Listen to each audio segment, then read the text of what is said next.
Welcome to this edition of Labor Vision. I'm Bob Delaney, Executive Director of the Institute for Labor Studies and Research. Labor Vision, a production of the Institute, focuses on topics of importance to working Rhode Island families. We hope you enjoy this evening's edition.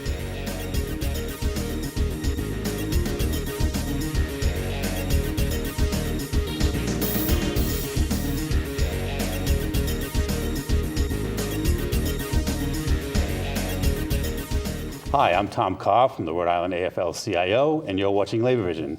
With me today is Jeff Partington from the Woonsocket Teachers Union. Let's just say Jeff has been having some issues with his council, his mayor. You know, they're not doing the right thing up there for his members. So let's get right to it. Jeff, how long have you been a teacher in Woonsocket? This is my 19th year teaching. Wow. So here we are. Wow. Yeah. What do you teach? I teach business and history. How long have you been union president? I've been union president since 2011, so 7 to 8 years now. How did you first get involved with the union? The union had an internship program, so there were a dozen of us or so that were sort of in the class, and most of those are my officers now. So we've continued that tradition, and last year we had some interns again. So that seems to work pretty well in bringing up officers and creating interest within the union. You know, it's important to sort of broad base what you do, and you have a much more transparent organization if you bring people in and let them see what you're doing, because I think a lot of times the membership thinks, you know, there's this sort of black box and a decision is made, and that's not the way it works. Who does the Woonsocket Teachers Guild represent? Well, we represent 525 teachers and about 125 paraprofessionals. Comes to your contract, when did it expire? June 30th of 2018. Okay, so For the first time in 35 years, we don't have a contract. what is, well, like right now, what is your current status of negotiations? So we're in mediation. Well, it is what it is. That's what I say too. So we had 128 proposals. We settled about 52 of them. There's about 11 that are financial, and that's what we're battling over. We withdrew, or they withdrew, because we knew there was no going to be anything. About 42 of them. So we've made significant progress, but unfortunately, you know, if we go to arbitration, that would be nice, except it's not binding on anything monetary, and that's the only thing that we have left. Right. One of the reasons that we are where we are is because we have had an appointed school committee. So the mayor had full control over what it was. Yes. And to be truthful, I believe she botched the entire thing. She started 3 months late in the process. There was no one on her negotiating committee that had ever negotiated before. So the gentleman who is the chief negotiator was Charlie Ruggiero. Nice fellow, and he's an attorney. He's done negotiations before. He was against Mary Beth Calabro in Providence.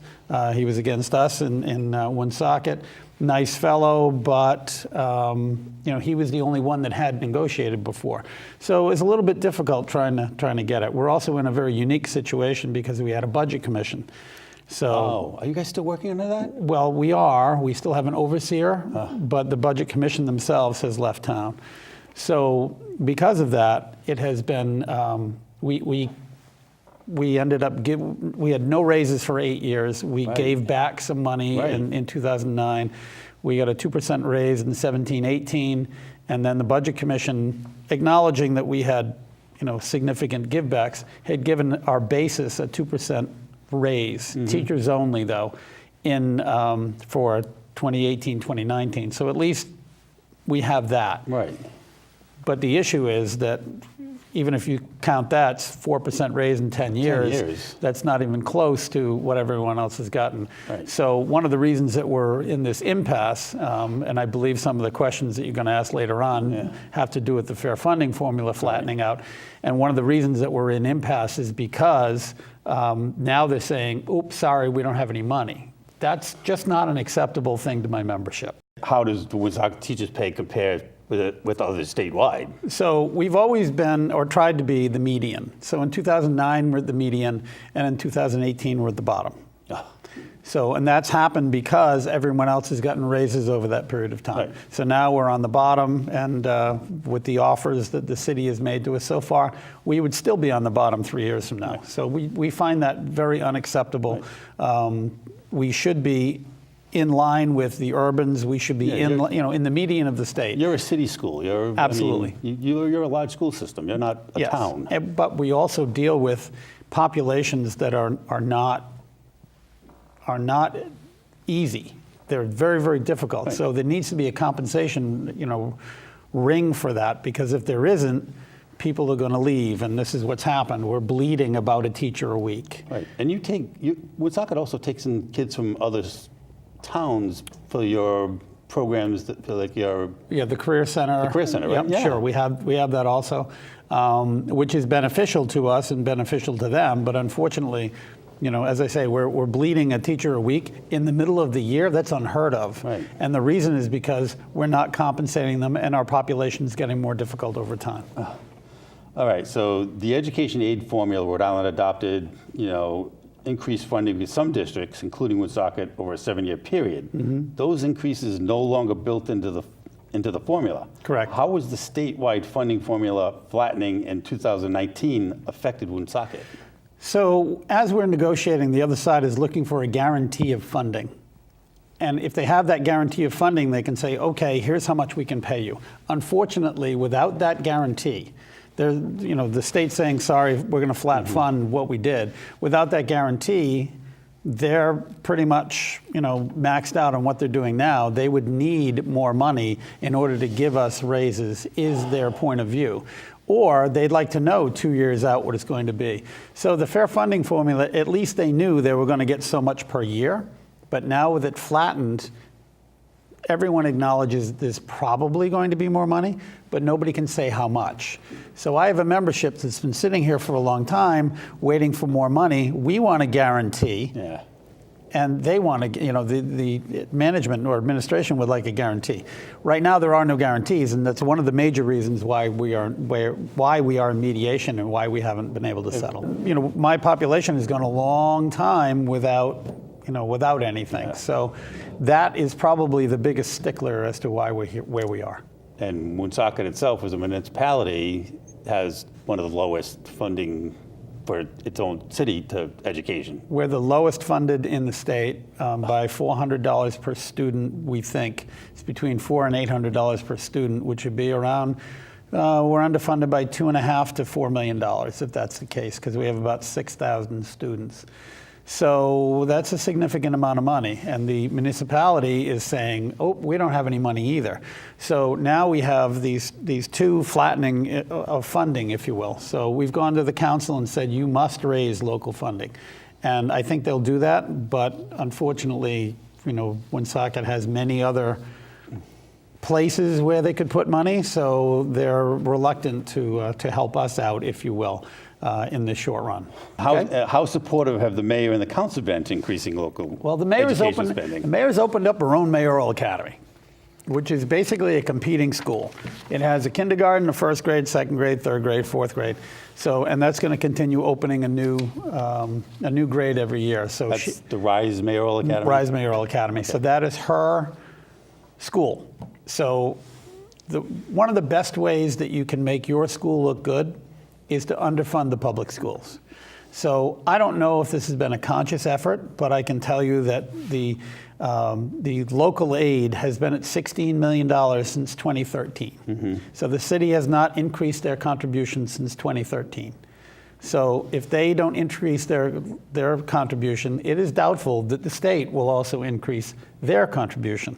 So because the first thing they'll say is, if the city's not contributing, why should we? So we have gone before the city council and we have petitioned them heavily to say, in this upcoming year, you must increase the local aid, because if you don't, we're not going to get any more state aid. We're already bleeding a teacher a week. We're the lowest paid in the state. You've got to do something. Do they understand that argument? I believe they do. Okay. We helped to try to get them reelected. Yeah. There were we needed a supermajority. We now have it. So Okay. there are 7 members Yep. on that council. We needed 5, which we have. The other 2, I'm not sure. They may go with us. I'm not sure. But the mayor had the ability to do whatever she wanted Yeah. between the appointed school committee. She's the one responsible for all the contracts. Yep. And she had enough votes on the city council not to get an override. Okay. So that's been a very interesting dynamic, which has now changed. So I'm hopeful that we will end up with more funding beginning in April, May, when they set the budget this year. I'm hopeful there'll be something. But again, Woonsocket has a limit on what they're doing. We also don't know what the state's going to do because there hasn't been an announcement for that. We believe that there's going to be an increase in categoricals, which is English as a second language, special education. And so we know that there's going to be an increase there, but again, nobody can tell us how much, therefore no guarantees, therefore can't tell you what's going to happen in your contract. Okay. So it's been interesting.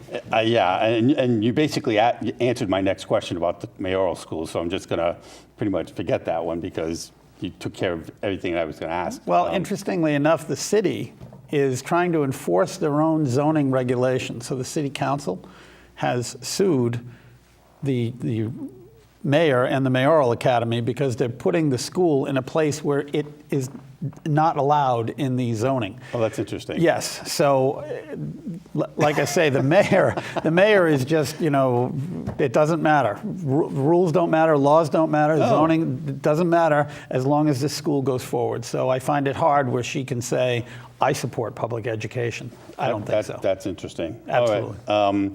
Something I asked Mary Beth earlier, how do you feel about contract continuation and arbitration, and how would it benefit you in negotiations going forward?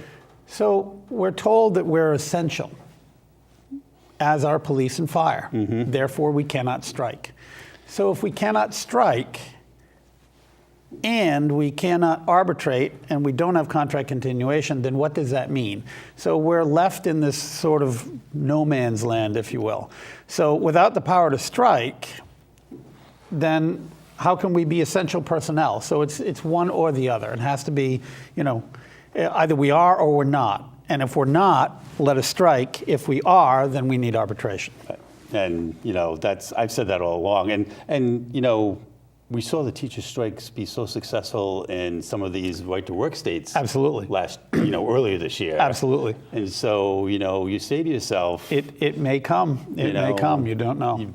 We're sort of out of time right now, so Okay. I have to let you go. But this was a great conversation. Well, I'm glad we had it. And like our producer said, a director said earlier, you're definitely welcome to come back anytime you have another issue. I appreciate that. So we're welcome you back. This has been Labor Vision with Jeff Partington from the Woonsocket Teachers Guild. Thank you very much for watching. Have a good day.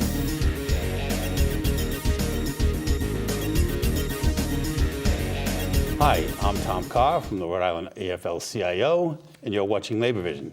Today with us is Nancy Iadeluca from UniteHere Local 26, and they had a large win when it comes to a strike that they ran up in Boston, and I've got some questions for her today. Nancy, your union slogan for this campaign was very powerful. I see it being used by politicians and labor leaders more and more.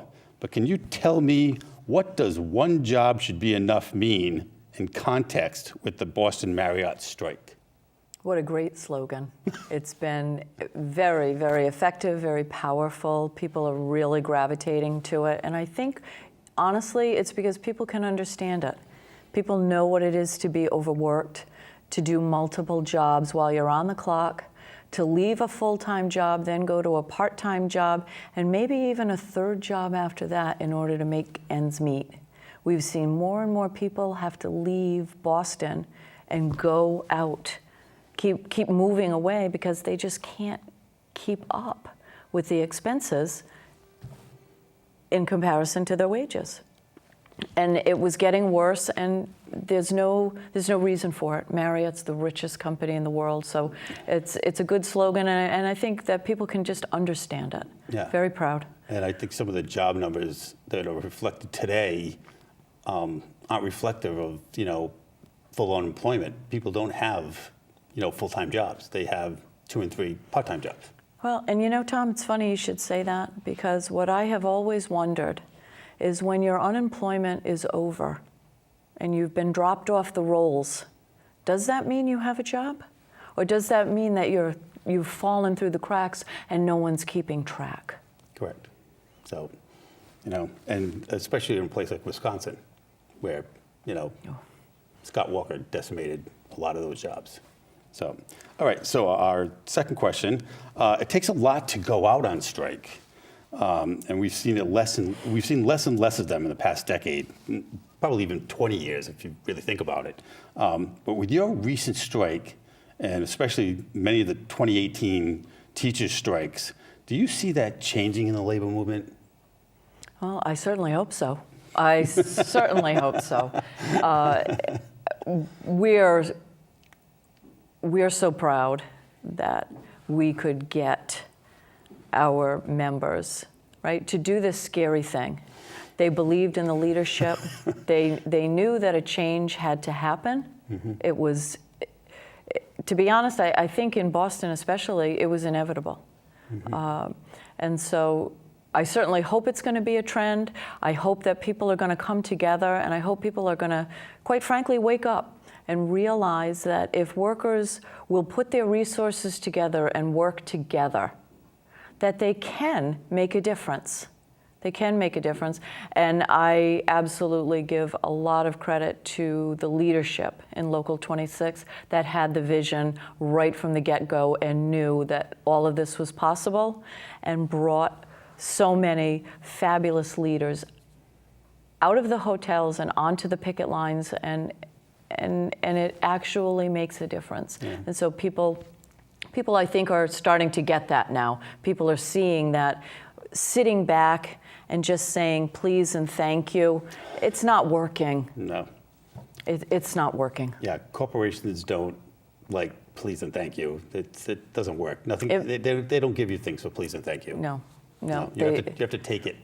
It's sad, but it's true. Yeah. It's true, because if you sit back and wait, you may be promised the world, but it doesn't come to fruition. So when you've got this movement, you've got this labor movement, you have to take advantage of it. Yeah. And really put the needs of the workers first, and I think that's what we do at Local 26. I'm very proud of that, and they come out ahead, and that's what we want for all workers in America, I think. Yeah, absolutely. Now, your strike lasted 46 days. That's pretty long. Can you talk about how you maintained this for so long? I mean, it was sustained. It was sustained, and we would have gone longer. I'll be honest. We would have gone longer. We had fantastic community support. The leaders that came out of the hotels, came out of the shadows, and took those picket lines and worked them from 7 a.m. to 7 p.m. Everyone was invested. We had politicians invested. We had religious leaders invested. We had unions invested. We had AFSCME. We had Teamsters. We had IBEW. We had the Rhode Island AFL-CIO. We had the plumbers. We had the carpenters. We had the Mass Nurses Association. Nice. We had the Boston Teachers Association. I hope I'm not missing anybody, because it's really, SEIU. Oh. Huge. Yeah. Those unions, that solidarity, that meant so much.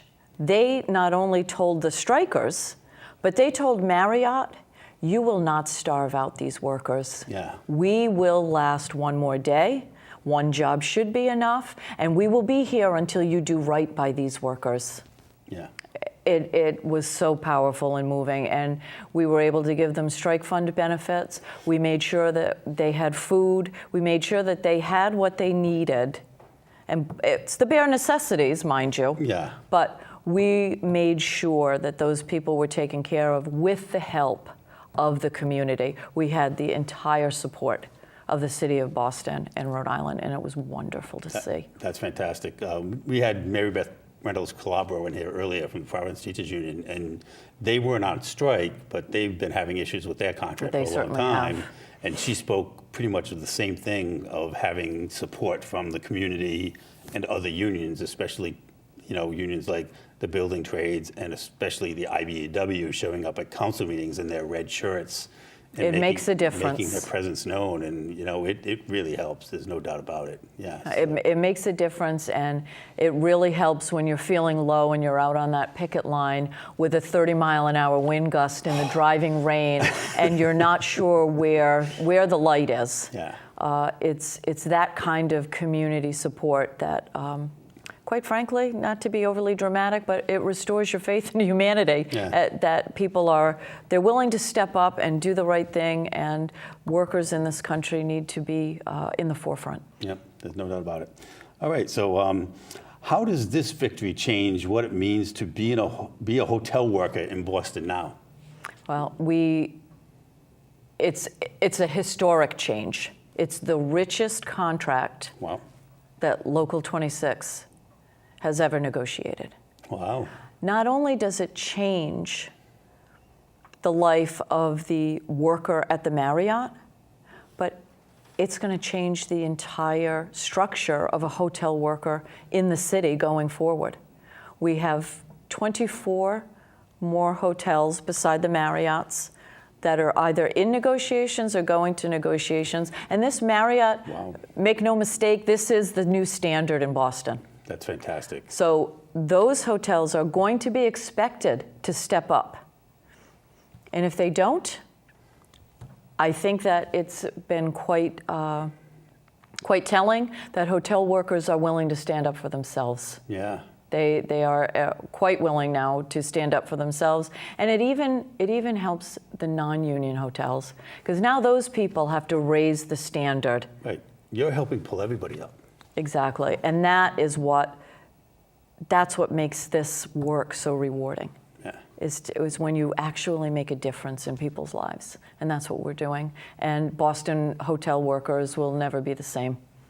It's only getting better from here. That's fantastic. I mean, hearing something like that, I mean, you don't have to answer this, but has anybody contacted you for any organizing efforts? I mean, you just blink your eyes a couple times if Well, you want. I think everybody in the labor vision community knows that that's always very carefully guarded. Yeah. And we will say this, anyone that wants our help, we're there. We will help them. That's great to know. That Absolutely. is fantastic. That's great to know. Absolutely. People will reach out. Hopefully they'll hear this and they'll reach out. That's what we want to do. That would be wonderful. That's what unions are all about, Yep. helping people. Yep. Okay. All right. And what does this win mean in the age of Trump? I mean, really. I mean, he's a hotel owner. Yes, he is. Yes, he is. The age of Trump. The age of Trump is a scary age. It's very scary, and it's just wonderful to know that in this age of Trump, you can still get a victory like this. This just goes to show that when workers really collectively get together and make a concerted effort and a decision that we are changing. We are not going to be part of the status quo. We are not going to be marginalized. We are going to make a difference. And it can be done. And it will be done, as far as I can see, definitely with Local 26. There's no doubt about it. Our union is predominantly women and immigrants. Everything in this Trump age that we work so hard for, right? For labor, for women, for immigrants, for workers' rights. It's all under attack. And believe me, we are on triple red alert. Every single day, we make sure that we take care of the workers. And not only did we attain a worker standard that helps the pocketbook, but we're helping the workers in the workplace with some of the best language in any contract in the country with regard to sexual harassment protections. That's great. And immigration protections. That's fantastic. Very, very proud of that. Yeah. Very proud. I think I saw something from the Women's Policy Institute yesterday saying that women are actually regressing, that they were only making 49 cents It's every man's dollar now. And that has to change. That it can't continue. I've seen it with this strike. I've seen it in other campaigns. When people get together of all backgrounds, men and women, all ethnicity, all religions, they decide that they're going to get together and they are going to be a powerful voice. Yeah. The bosses are on their heels. Make no mistake about it. It may take 46 days, but when there's real strength, I think that it can make a difference. And I don't want to see, there's no reason right now why any worker, man or woman, should be doing anything in the realm of a concession. There should be no concessions. So, right to work got beaten back in Missouri, and I think somewhere else in the Midwest recently on the ballot. So things are looking up. I mean, Rauner got beat in Illinois. Huge. That's huge. Walker got beat in Wisconsin. So Huge. it And seems I like the think, workers are rising up a little bit for us. So I will say this with the Janus decision, right? These are scary times. yeah, But it seems like people are coming around. It seems like our people are coming around. I think that most people know that they would not have what they have without their union. Yeah. And it's a small price to pay, those weekly dues. Yeah. And I have to say that Governor Raimondo has been fabulous in protecting those municipal and state workers That from information, yes. Going forward. from treacherous hands, shall we say? Yes, Treacherous hands. Absolutely, no doubt about it. Protecting that. Very info. important. Yeah, I think that's huge that she committed to do that. Yeah, there's no doubt about that. Because I would never cross a picket line under no, never. any circumstance. Never, There never, isn't never. anything that is on the other side of the picket line that is more important than the people that work there. I couldn't possibly. I just, I would just feel like I was a traitor. Well, I can understand that. We've had some baseball teams like that. And- Very and- sad. But they Very lost. sad. But they lost the World Well, Series. that's karma. That's karma right And I there. believe in that. That is kismet. You cannot do that and then expect to go on to bigger and better things. It's not going to work. And you know it's what? not going to work. And we're out of time. So you know what? That's Thank you, Tom. That's a perfect place to end. With our team winning the World Series. So that's a perfect place to wrap it up. This has been Labor Vision with Nancy Iadeluca from Thank you. UniteHere 26. Thank you very much. Thank you for watching Labor Vision. Have a good day. Thanks, Tom, for having Bye-bye. me. Thank you for joining us for this edition of Labor Vision. We appreciate your input and encourage your comments. Labor Vision can be seen on this channel 3 times each week: Tuesday at 7 p.m., Thursday at 8 p.m., and Saturday at 5 p.m.